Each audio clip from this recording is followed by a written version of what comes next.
Hello students, welcome once again to my channel, and this time we are solving this equation over here. We want to find x over here. So realize that we have the square root of the whole that then being equal to 1.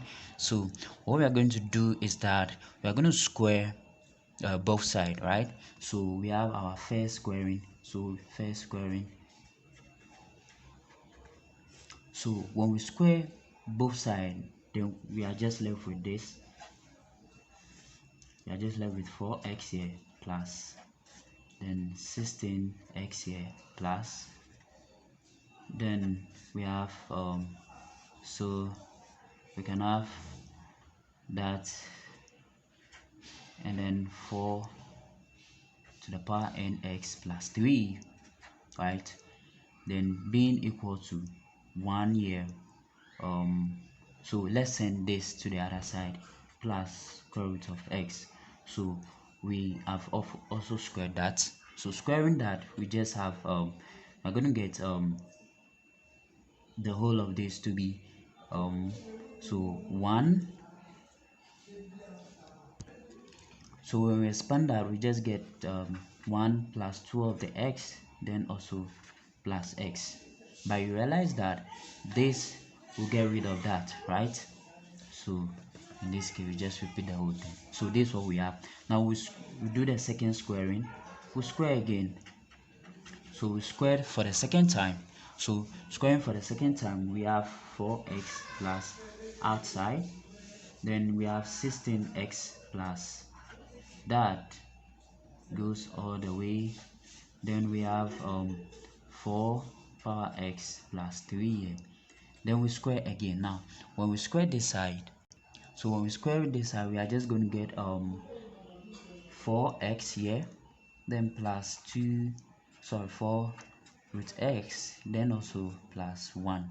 So this will also get rid of that for the second square. So we'll continue to do it for the rest, and it will continue. So we can do it for the rest continuously because of this dot all the way to that.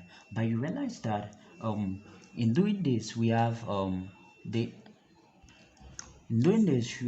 are just going to left with so after getting rid of the squares continuously, and we get to the last part, we are only going to get for the right hand side. So for the right hand side here, we are just going to get 4 power n then x plus 3 here being equal to, now if you look at the right hand side, we started with so let's write this way. So we have 1 plus square root of x, and we came to, so we had this, the next thing we had that, and we also had this. So we realize that the last part here, we are just having the square root of x plus 1 throughout, but then also we have 2, we have 2, we have 4, sorry, we have 2, and also we have 1 here continuously. So it's just like a sequence, right? But it will follow in the squares of 2. So we have 2 here, right?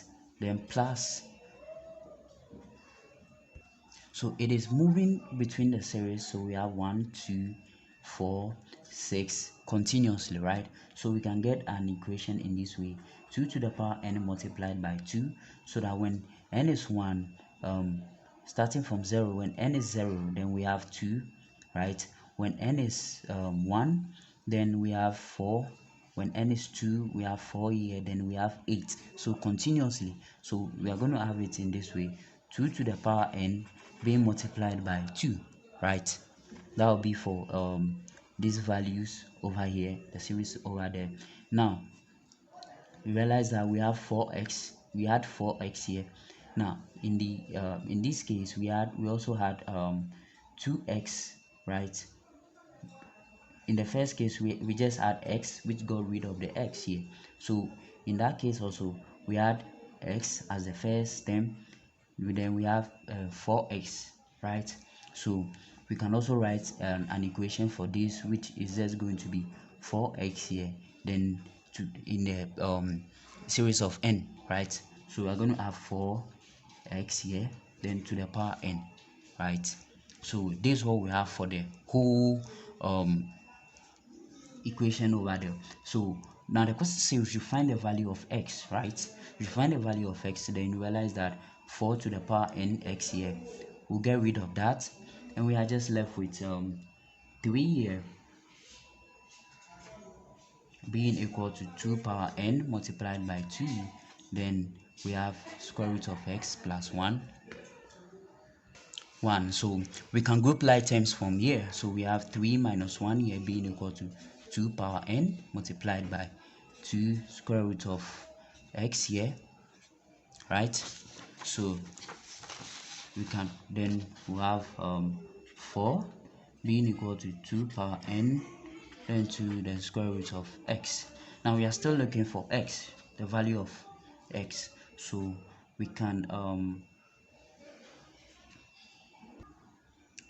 we have 2 here. 3 minus 1 is 2, that, right?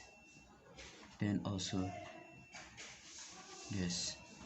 So what we can do next is to square both sides. So squaring this, we have 2 to the power squared. Then also we have 2n here multiplied by just 4. Then when we square that, we just have x here, right? So we add 4 here being equal to 2 power n here multiplied by that. So 4x will basically be 4 here. Now we can have 4, but then also we can bring 2 down there, then s is just going to be 4 here. Then we just drop this 4 down there multiplied by 2 power n. This will get rid of that. Then we have x being equal to just 1 over 4, yes, to the power n. So basically this is what we have for the value of x. So x is just 1 over 4 power n, and we can have possible values for n also. So thank you very much for joining me in this section, and I'll see you in another section.